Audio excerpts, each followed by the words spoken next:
On March 7th, 2015, I celebrated my 12th birthday. As a birthday gift, I received March, Book 1, by John Lewis, Andrew Aiden, and Nate Powell.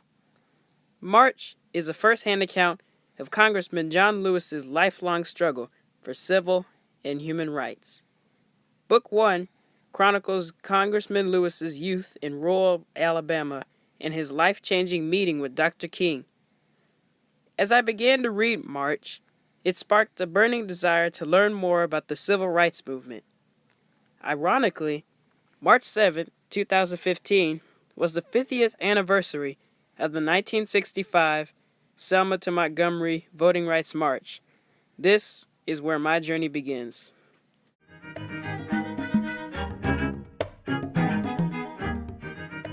So, how did it all start? In 1964, only 2.2% of African Americans over the age of 21 were registered to vote in Dallas County, Alabama. Many protests were held by local civil rights leaders, as well as the arrival of the Student Nonviolent Coordinating Committee, also known as SNCC. On the night of February 19, 1965, the Southern Christian Leadership Conference, or SCLC for short, held a rally in Marion County. As the rally ended, Alabama state troopers attacked attendees of the rally, including Jimmy Lee Jackson, his mother, and his grandfather. An Alabama state trooper shot Jimmy Lee Jackson as he attempted to protect his mother from the attack.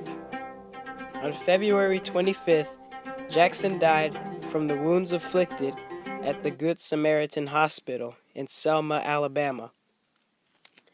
Jimmy Lee Jackson's death caused outrage within the black community. Civil rights leaders began to call for a march to the state capitol to protest Jackson's shooting and seek protection against the increasing white violence. On Sunday, March 7th, 1965, about 600 protesters left Brown Chapel, traveling across the Edmund Pettus Bridge, heading east toward Montgomery. As the marchers neared the Selma area of U.S. Highway 80 and Kings Bend Road, they encountered local law enforcement as well as local whites. These troopers, wielding billy clubs and tear gas, violently drove the protesters back into Selma. Known as Bloody Sunday, the attack generated national attention and created an outpouring of support for the civil rights cause. Another symbolic march in Selma, known as Turnaround Tuesday, left Brown Chapel to the point of Sunday's confrontation near the Edmund Pettus Bridge. Without incident, state troopers allowed the marchers to kneel, pray, and return to Selma.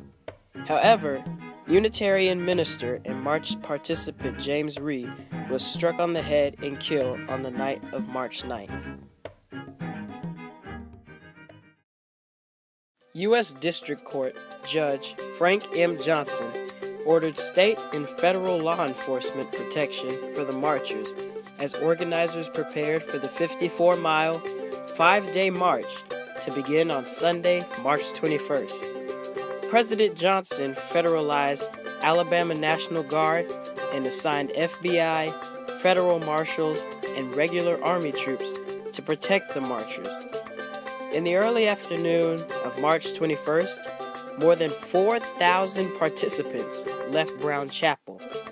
This time, the marchers succeeded in walking safely out of Selma and toward Montgomery on U.S. Highway 80.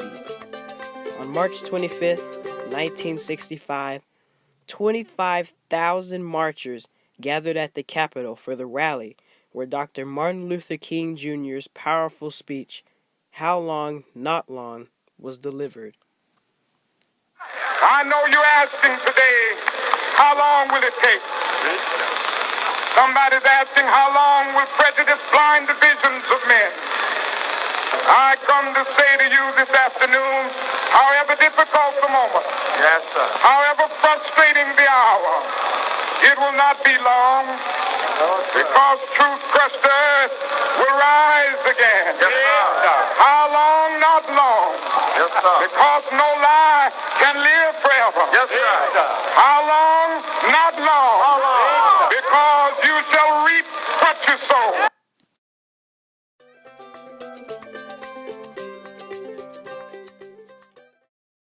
As mentioned before, March, Book 1 was a huge inspiration for me. So I decided to experience the Selma to Montgomery March personally. During the MLK holiday, my family and I drove down to Selma, Alabama, and walked the Edmund Pettus Bridge.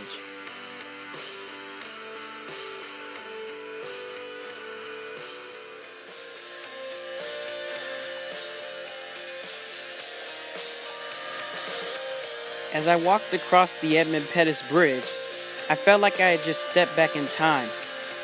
I imagined myself walking alongside the marchers 50 years ago, and I wondered what they must have felt. This especially was the case when I imagined marching on Bloody Sunday, but in the end, I just thought about if the marchers really knew what the march's success would mean in the future.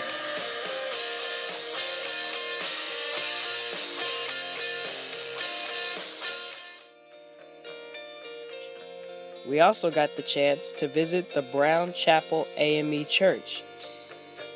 The whole experience for me was incredible.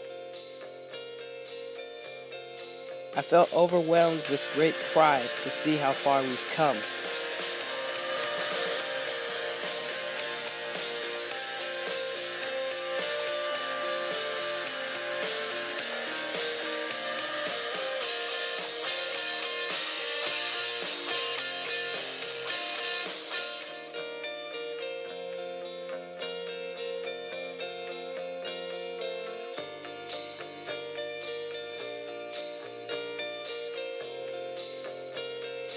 But that wouldn't be the end for the March on Selma.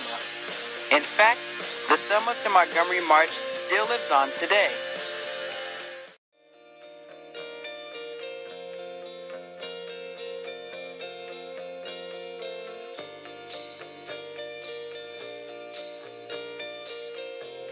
On March 7th, 2015, thousands gathered at Selma once again at the Edmund Pettus Bridge.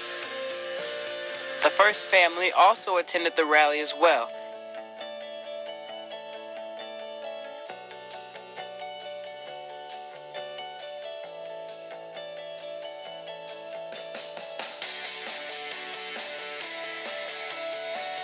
There, President Obama gave a speech about the impact in the march in the present and the lessons it will continue to teach in the future.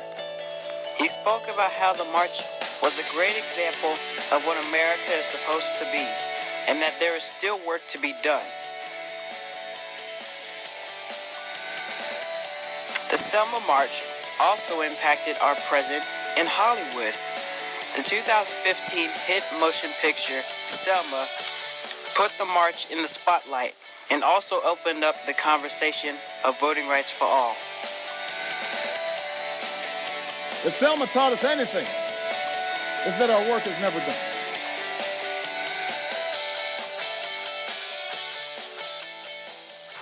The trip also taught me a lot.